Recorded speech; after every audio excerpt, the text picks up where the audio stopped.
Topic है nature of science, विज्ञान की प्रकृति। विज्ञान मनुष्य मात्र की सामूहिक कार्य कुशलता है और इसी के ही फलस्वरूप मानव की उन्नति एवं प्रगति अति तीव्र तथा असाधारण हुई है। यानी कि दुनिया में जितने सारे भी खोज हुए हैं, आविष्कार हुए हैं और हो रहे हैं, आगे होंगे, और जितनी भी सुविधाएं मनुष्यों को मिली है वो सब विज्ञान की ही देन है। प्रकृति और भौतिक दुनिया का व्यवस्थित ज्ञान होता है या फिर इसका अध्ययन करने वाली इसकी कोई शाखा।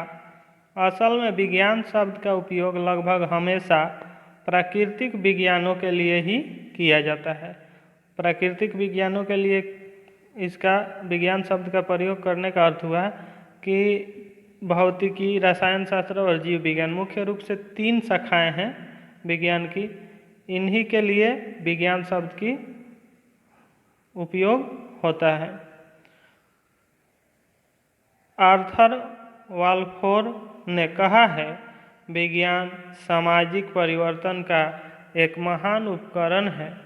आधुनिक सभ्यता के विकास में सहयोगी सभी क्रांतिकारियों में सबसे अधिक शक्तिशाली है। आर्थर कहते हैं कि विज्ञान सामाजिक परिवर्तन का एक महान उपकरण है। यह आधुनिक सभ्यता के विकास में जितने भी क्रांतिकारी हैं, जितने भी क्रांति हैं, उन सब क्रांतियों में सबसे शक्तिशाली क्रांति है तो वो है विज्ञान। विज्ञान किसी भी विषय का पक्षपात रहित, क्रमबद्ध, सुसंगठित व सुव्यवस्थित ज्ञान है जो भांति भांति से सत्यापित वर्गीकृत प्रयोगों पर आधारित है। अर्थात विज्ञान वह व्यवस्थित ज्ञान या विद्या है जो विचार, अवलोकन, अध्ययन और प्रयोग से मिलती है, जो किसी अध्ययन के विषय की प्रकृति या सिद्धांत को जानने के लिए किए जाते हैं।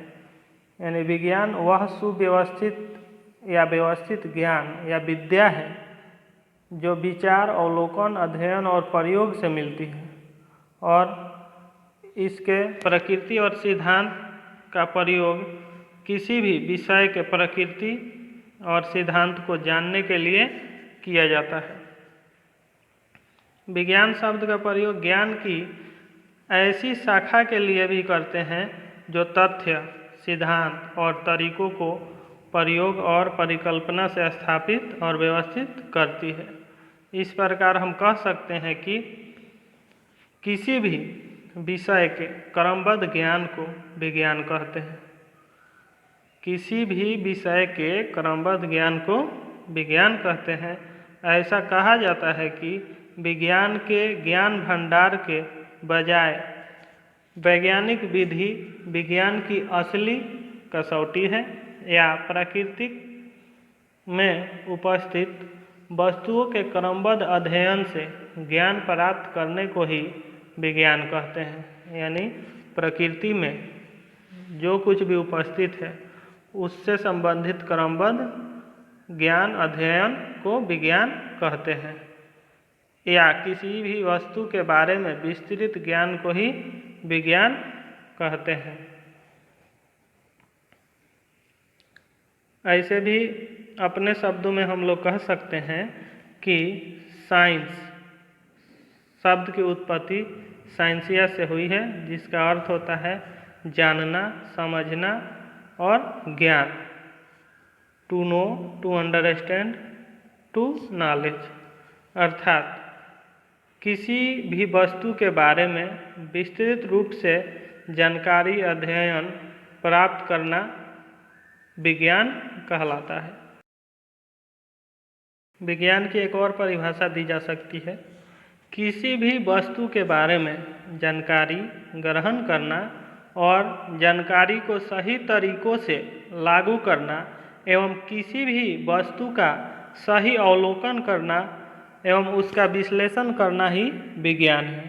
यानी किसी वस्तु के बारे में जानकारी प्राप्त कर लेना और उस वस्तु का सही से अवलोकन करके उसका विश्लेषण करना भी विज्ञान है।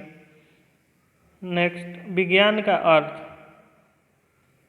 विज्ञान वह व्यवस्थित ज्ञान या विद्या है जो विचार, अवलोकन, अध्ययन और प्रयोगों से मिलती है, जो किसी अध्ययन के विषय की प्रकृति या सिद्धांतों को जानने के लिए किए जाते हैं। विज्ञान शब्द का प्रयोग ज्ञान की ऐसी शाखा के लिए भी करते हैं जो तथ्य, सिद्धांत और तरीकों को प्रयोग और परिकल्पनाओं से स्थापित और व्यवस्थित करती है। इस प्रकार कह सकते हैं कि किसी भी विषय का क्रमबद्ध ज्ञान को विज्ञान कह सकते हैं। ऐसा कहा जाता है कि विज्ञान के ज्ञान भंडार के बजाय वैज्ञानिक विधि विज्ञान की असली कसौटी है। दैनिक समस्याओं के समाधान में विज्ञान की भूमिका, यानी कि हम लोगों के दैनिक जो समस्याएं होती है उसमें समाधान में विज्ञान की क्या भूमिका है, इस पे हम लोग चर्चा करेंगे। आधुनिक युग में विज्ञान के नए नए आविष्कारों ने विश्व में क्रांति सी भर दी है। विज्ञान के बिना मनुष्य के स्वतंत्र अस्तित्व की कल्पना भी नहीं की जा सकती है। विज्ञान की सहायता से मनुष्य प्रकृति पर विजय प्राप्त करता जा रहा है। एक समय था जब मनुष्य सृष्टि की प्रत्येक वस्तु को कौतूहलपूर्ण व आश्चर्यजनक समझता था तथा उनसे भयभीत होकर ईश्वर की प्रार्थना करता था, किंतु आज विज्ञान ने प्रकृति को वश में करके मानव की दासी बना दिया है। यह सब विज्ञान की आशातीत सफलता और उसके आश्चर्यजनक चमत्कारों का ही परिणाम है। यानी पहले मनुष्य किसी भी कौतूहल से डर जाता था, आश्चर्यचकित हो जाता था, भयभीत हो जाता था और ईश्वर की प्रार्थना करता था, लेकिन आज विज्ञान ने प्रकृति को वश में कर लिया है। नेक्स्ट, दैनिक जीवन में विज्ञान का प्रयोग। विज्ञान ने हमारे दैनिक जीवन में अत्यंत महत्वपूर्ण भूमिका निभाई है और अब यह स्वास्थ्य, यातायात, परिवहन तथा बिजली जैसे महत्वपूर्ण क्षेत्रों में हमारे संपूर्ण अस्तित्व में परिवर्तन कर रहा है। आज विज्ञान मानव जीवन के प्रत्येक क्षेत्र में अपना सहयोग कर रहा है। घर से लेकर उद्योग धंधों, व्यापार, व्यवसाय, सामाजिक एवं आर्थिक विकास, सभी क्षेत्रों में उसकी उपलब्धियों ने मानव जीवन को सुखमय, सुविधाजनक और आसान बना दिया है। अर्थात कहने का अर्थ यह हुआ कि विज्ञान हमारे दैनिक जीवन में बहुत महत्वपूर्ण भूमिका निभा रहा है। विज्ञान के कारण ही आज हम लोग स्वास्थ्य, यातायात, परिवहन तथा बिजली जैसे महत्वपूर्ण क्षेत्रों में संपूर्ण परिवर्तन कर रहे हैं और इसका उपयोग भी कर रहे हैं। आज जीवन के हर क्षेत्र में विज्ञान हम लोगों का सहयोग कर रहा है। अब नेक्स्ट है विज्ञान का सदुपयोग। विज्ञान मनुष्य की सबसे बड़ी शक्ति है। ये तो सही है कि विज्ञान मनुष्य की सबसे बड़ी शक्ति है। यह विश्व के संचालन का मूल आधार है। जीवन के प्रत्येक क्षेत्र में वैज्ञानिक आविष्कारों ने प्रभुत्व स्थापित कर लिया है। जो क्षेत्र निम्नलिखित हैं। पहला, संचार के क्षेत्र में टेलीफोन और टेलीग्राम द्वारा क्षण भर में ही किसी भी प्रकार के संदेश एवं विचारों का आदान प्रदान किया जा सकता है। टेलीप्रिंटर, रेडियो, टेलीविज़न द्वारा कोई समाचार क्षण भर में प्रसारित किया जा सकता है। विज्ञान ने पृथ्वी और आकाश की सारी दूरियां समेट ली है। यानी कहने का अर्थ हुआ विज्ञान संचार के क्षेत्र में बहुत महत्वपूर्ण भूमिका निभाया है। पहले किसी को कोई संदेश भेजना होता था तो महीनों दिन का समय लग जाते थे, महीनों 2 महीनों। लेकिन आज के समय में मिनटों सेकेंडों में उसका संदेश एक एवं विचार एक स्थान से दूसरे स्थान पहुंचाया जा सकता है। यातायात के क्षेत्र में cycle, scooter, lottery, truck, railway, वायुयान, रॉकेट, अंतरिक्ष यान ब्रह्मांड में मानव की प्रगति का साक्ष्य दे रहे हैं। चंद्र विजय अंतरिक्ष स्टेशन की स्थापना, अंतरिक्षीय पिंडों की नियमित यात्राएं शायद अधिक दूर नहीं है। ये विज्ञान के द्वारा संभव है। विज्ञान ने असंभव कार्य को भी संभव किया है।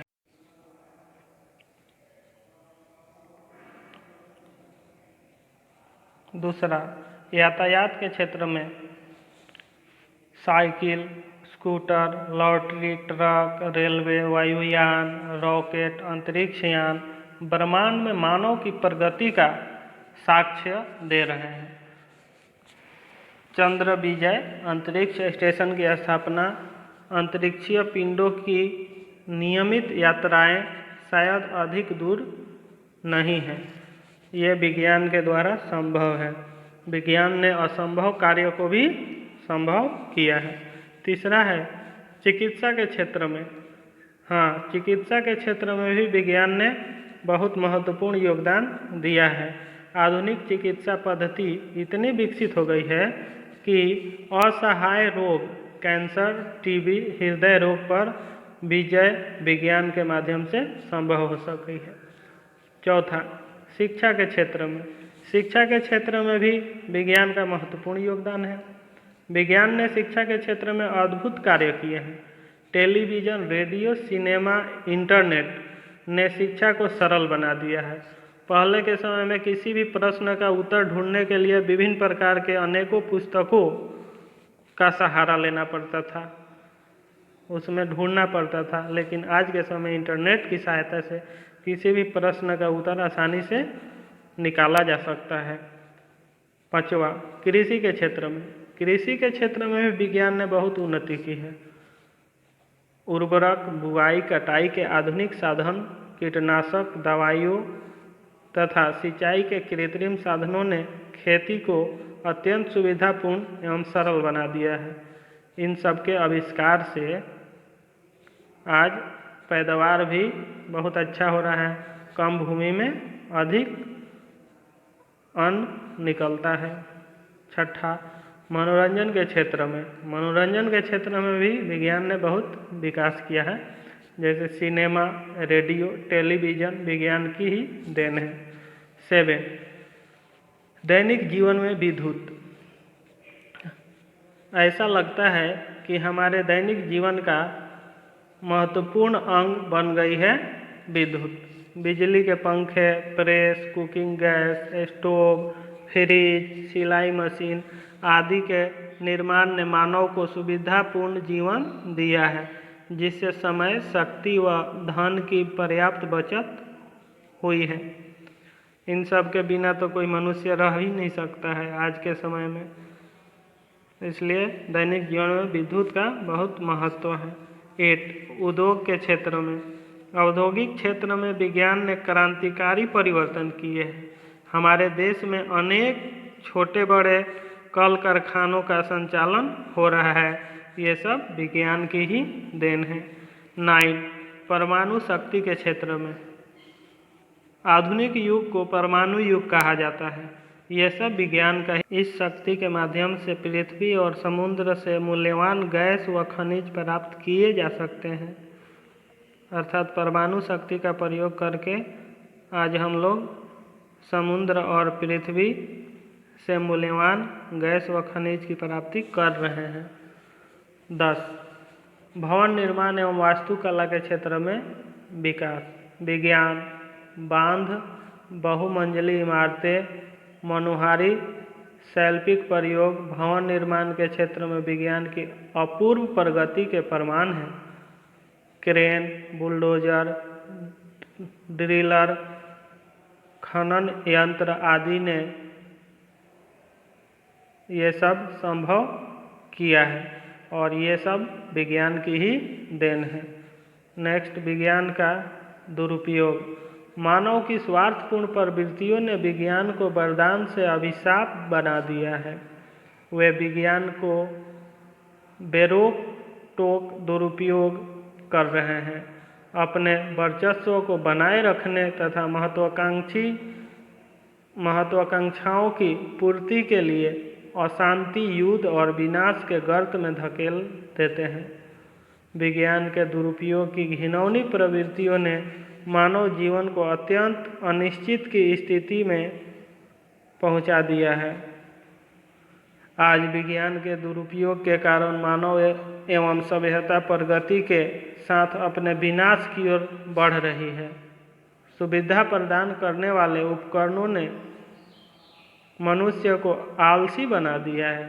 यंत्रों के अत्यधिक उपयोग ने देश में बेरोजगारी को जन्म दिया है। परमाणु अस्त्रों के परीक्षणों ने मानव को भयकंपित कर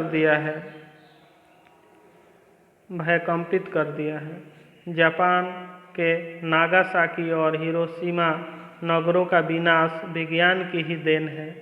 परमाणु तथा हाइड्रोजन बम विश्व शांति के लिए खतरा बन गए हैं।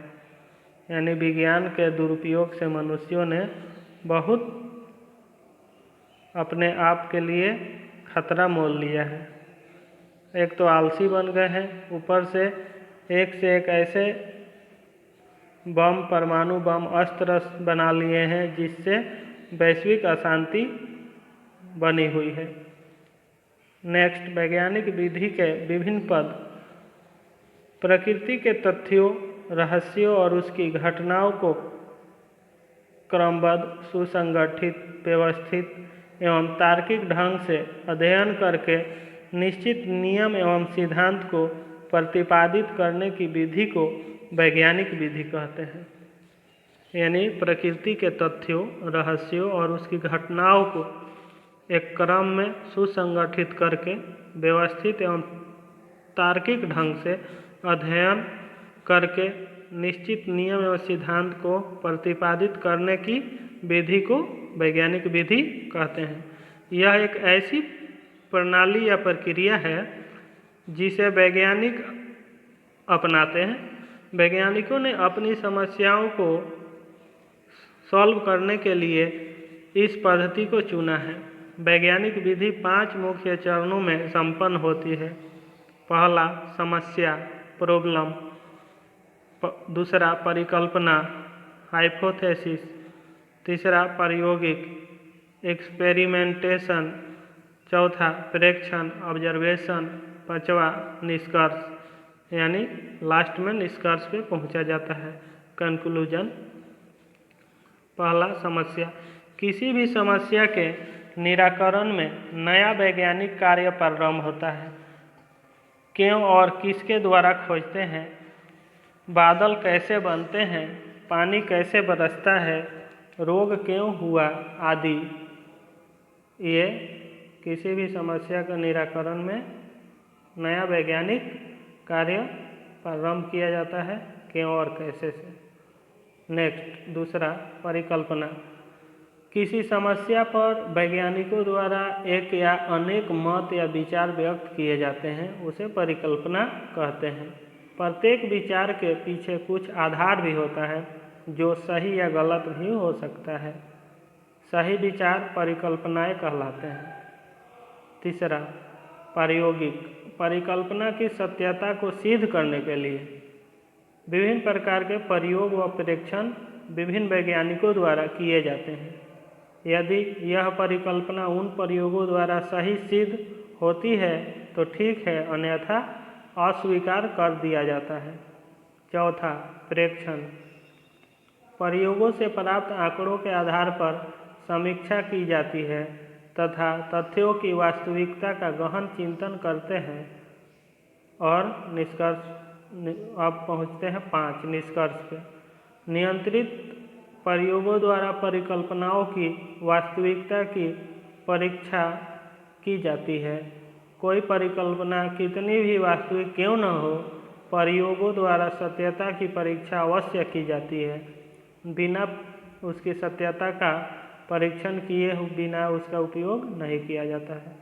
यदि प्रयोगों के परिणाम परिकल्पना का समर्थन करते हैं तो परिकल्पना को सिद्धांत का रूप दे दिया जाता है, वही नियम बन जाते हैं।